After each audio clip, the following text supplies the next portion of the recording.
Welcome, friends and foes, survivors and killers. Let's sit around the campfire together and talk about Dead by Daylight. Specifically, about the new lore featured in Tome 7 Forsaken, for my favourite killer, Adiris, better known as the Plague. It feels like a lifetime ago when I made that video about the Plague right at the start of my channel's history, where I showed just how much I loved her unique design and story.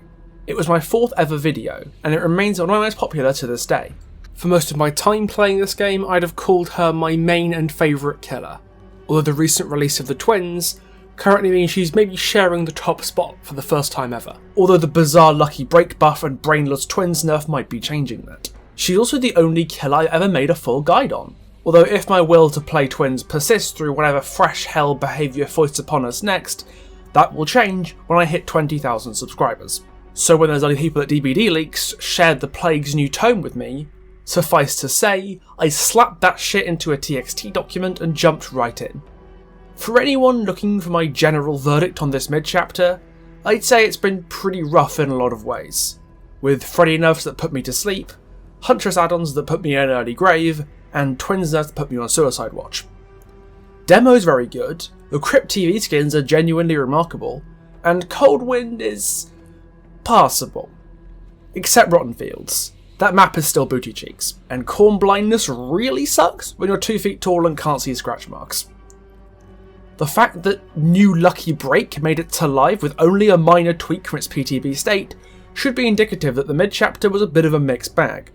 But I will say this, the lore it came with is really, really good. Possibly the best tome we've ever had. We got our first ever licensed archive lore with Bill's story, and the Observer lore suggests that we might be getting a properly gothic vampire killer in the near future. Please, dear God, let that be true. But we're not talking about those right now. They're coming though, don't you worry. I can safely say that the crowning jewel of not just this patch, but the entire history of the archives is the Maiden Guard, the long-awaited story of the Plague. I cannot tell you how much joy it brings me to say the words that I'm about to say. Plague's new archive tome means that she has the best lore in Dead by Daylight, hands down.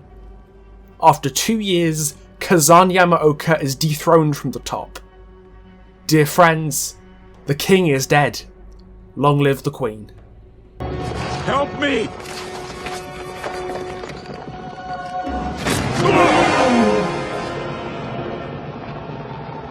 Long live the king.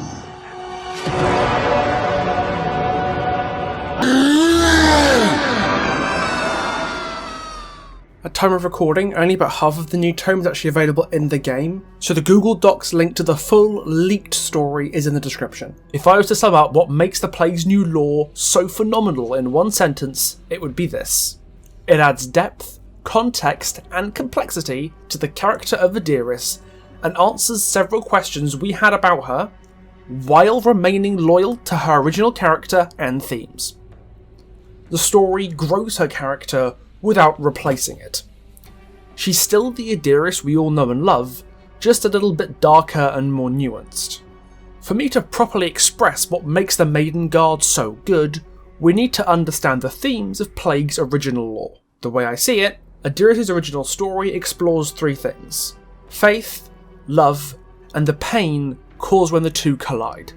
Her lore detailed the life of a priestess as an incurable disease racks Babylon, and her faith is tested over and over again. She was promoted from an acolyte who attended the gardens of the temple since she was a little girl to the highest priestess in the whole city in an attempt to cure the disease. No matter how much she prayed, no matter how much the population believed in her ability to save them, nothing worked. So she led her most devout followers out of the city in a last-ditch attempt to win the favour of the gods. Even as the devoted were dying around her and the plague racked her body with pain, Adiris kept her faith, whispering one last prayer for salvation. And the entity answered. Her love for her followers and desperation to see them cured had summoned it. And, if the infallible DBD Twitter guy is to be believed, she struck a bargain with it. Adiris sacrificed herself to the entity to save her people, and serves it to this day, grateful for its blessings, even as she remains the carrier of the disease that brought her people to their knees. Divine intervention saved the people of Babylon that day, but not the gods Adiris was hoping for. Well, I say divine intervention, maybe calling it corrupt intervention would be more accurate. Her burning faith in the gods that defined her life, and the love she felt towards her flock of followers, drove her to make a deal with the entity, leading to not just the loss of her own life, but those of countless survivors she would go on to sacrifice as a killer in its service. It's a truly heartbreaking story of a fallen heroine whose good intentions were brought to ruin by her pride and blind faith in the gods to save her and her followers. The Maiden Guard takes those themes and distills them into a smaller, more personal narrative, where Adiris has to reconcile the faith that has shaped her life with her love for Haban, the heretical high priest and father figure who had cared for Adiris as a child, and seeks to escape the temple with her as an adult. The Maiden Guard begins much as it ends, with a blood sacrifice to the gods. Haban leads the ceremony, as he eviscerates a man on the temple's altar, while Adiris recites mantras of prayer as one of 13 acolytes. The others are too caught up in prayer to notice that Adiris can barely hold it together. As much as she's sure that appeasing the gods with the man's blood is right, she can't help but be disturbed by the gruesomeness of the act. Her empathy for her fellow man struggles against her faith, so she hides behind it, trusts in her gods to guide them and show them it was all worth it. But as she averts her gaze from the bloody scene in front of her, she links eyes with Haban, her horror reflected back at her on his face. After the ceremony, Haban pulls her aside and confides in her. Everything the two of them worked towards was built on a lie. After years of human sacrifice with no concrete answer from the gods to show for it, Haban's faith has withered and died, replaced with revulsion at the cult's practices. As he reveals his doubts to Adiris, that same conflict between faith and love is established and reframed in a way that defines the rest of the story. Adiris' faith in the gods is placed in contention with her love for Haban, and her first instinct is much in line with how she acts at the sacrificial chamber at the start of the story. Her loyalty to her faith is as rigid as iron. She suppresses her revulsion from these scenes of violence because she believes it is the will of the gods that Haban himself introduced to her during her upbringing at the temple.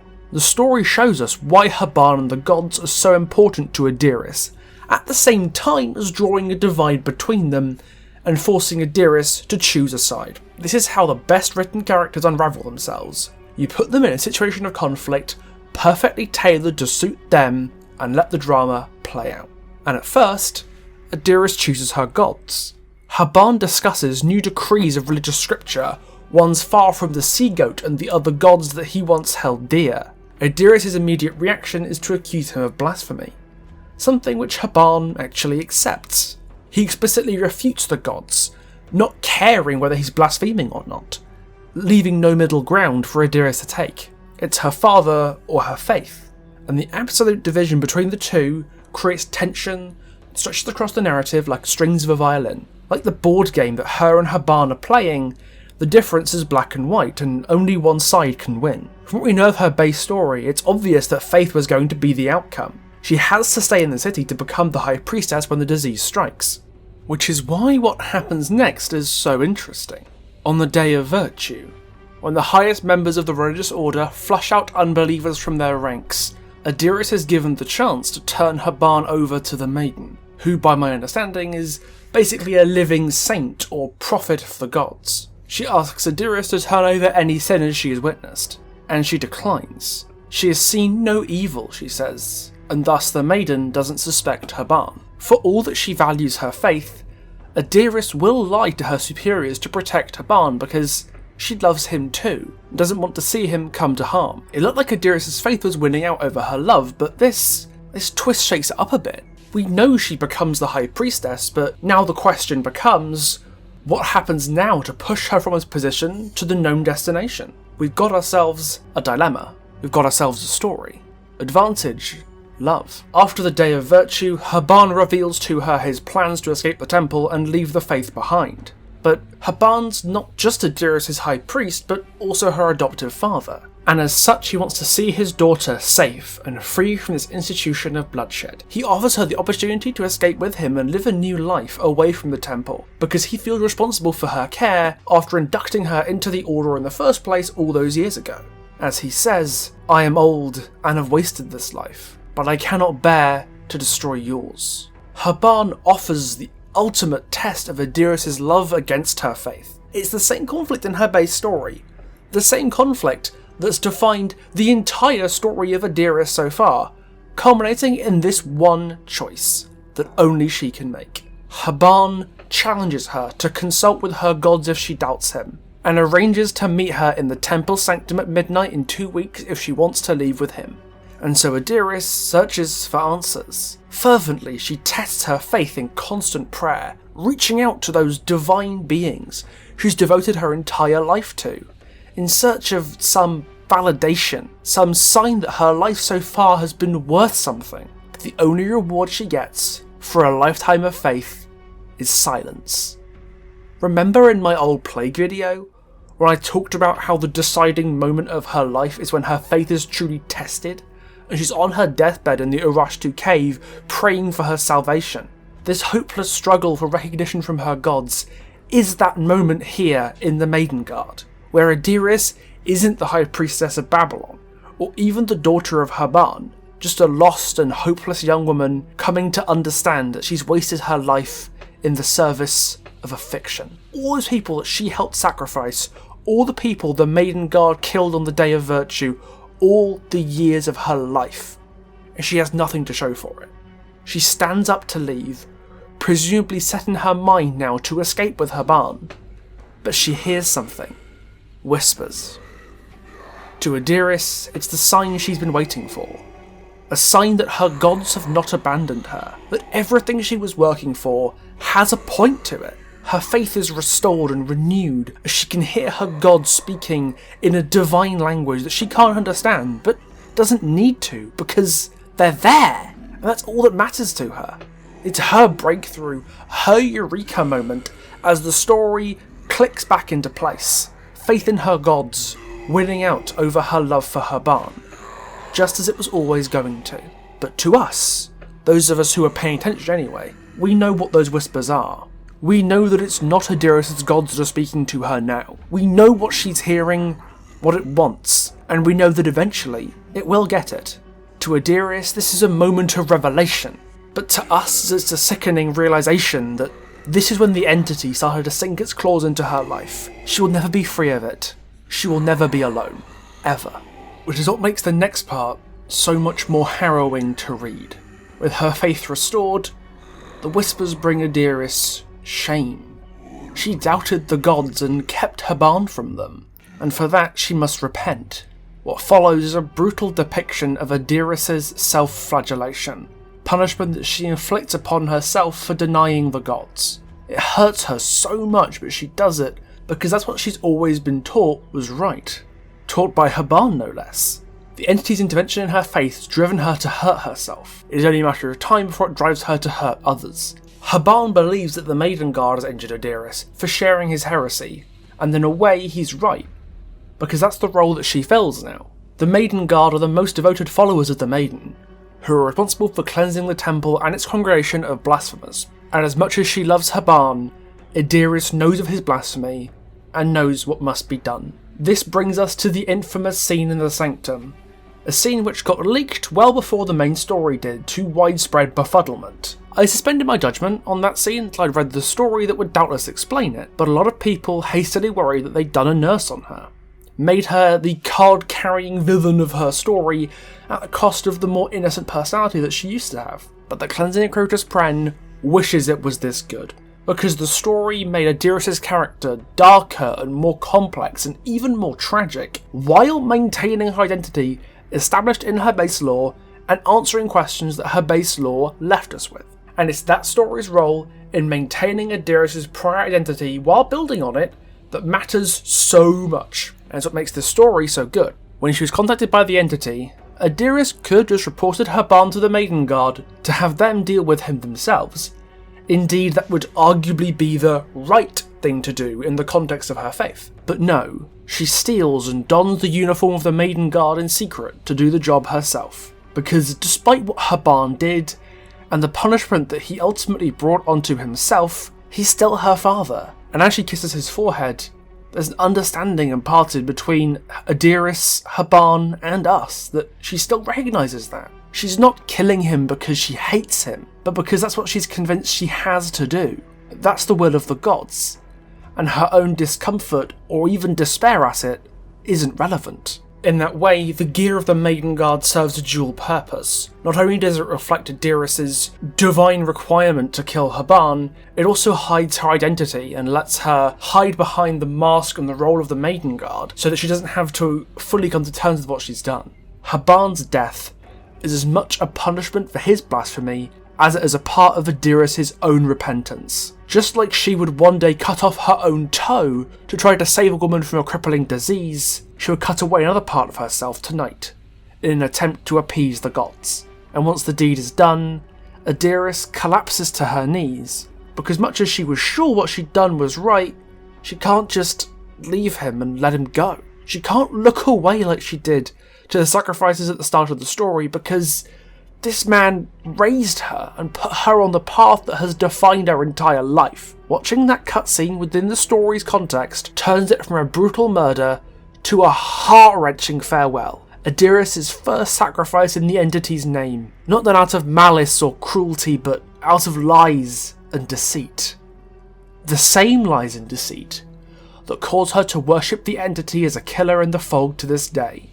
Hell, it's no coincidence that the sacrifice of Haban bears a lot of visual similarity to her Mori animation. This is what makes the Maiden Guard such a perfect story, because Adiris' formerly established character is given the utmost respect by the writers, without just being a soulless rehash of what we've already seen. Doors unknown. It develops her character without actually changing who she is, instead preferring to explore who she is in a different context and give her a proper origin. Her world starts to feel bigger and more complex than it ever did in her base story, without taking the focus away from her, and every new element it introduces feels so natural to what we already knew that it felt like it was all there from the start. Of course Adiris is a former attachment to a high priest who took her in and taught her the ways of the Order. Of course they have living saints and religious enforcers who perform human sacrifices to appease the gods. None of these elements distract from the core story because they feel so organic, like they were always there in the first place. So we can focus on how Adiris' character develops without being distracted by background details that need to be explained to us. That's why I'm not too bothered about historical accuracy with this story, because it's such a distant time period that's so different from the world that we live in. The artistic license to focus on the story it's trying to tell, I think, was the correct choice. And I am so grateful that whoever wrote this decided to maintain focus on Adiris' character development, because it is sublime. It's what pushes her story above even Kazan Yamaoka's, because it managed to do something that no DBD lore has ever managed to do before. It weaves the entity naturally into the story's events without letting it take over the narrative. The role of the entity in the lives of DBD's characters has been explored with Kate and the Blight before, but it's done far more subtly here to showcase the start of Adiris' transformation into the Plague, again without distracting us from her own character development. This isn't a story about the entity, it's a story about Adiris, to the point that people who aren't looking for it might not have realised the entity was the whispering that she heard in her head. The entity doesn't take over her like a robot, it just gives her a little push in the direction it wants and lets her faith do the rest. This makes the bloody conclusion all the more heartbreaking. If Adiris was just a mindless slave to the entity, sacrificing her barn, then it would all have been a massive waste of all her character development. Like painting a portrait only to set fire to it before the last brushstroke. But Adiris is still herself even at the end. Misled by the entity, yes, but still very much Adiris. And that makes us see Haban's death in a different light. We don't just pity Haban, but we pity Adiris too for being deceived. No one wins here except the entity. And not just Haban's death, but also her base lore changes with our understanding of these events. We now know why her faith burned bright even as the population were decimated by the disease, why she never gave up, because she knew something was out there watching over her. It had come to her before in her darkest hour and told her that her faith meant something, that she was on the right path in trusting her gods. So when the entity came back for her in that filthy cave, She gave herself to it willingly because it had come back for her when all hope had been extinguished. As long as she believed in it and kept the faith, it would help her and give her guidance when she needed it. That is how Adiris became the plague. And that is why the Maiden Guard is the best story Dead by Daylight has ever brought us. Because Adiris becomes a whole person. So brilliantly complete, it enhances how we've always thought about her. A fallen heroine, in service of a bloodthirsty god she doesn't fully understand.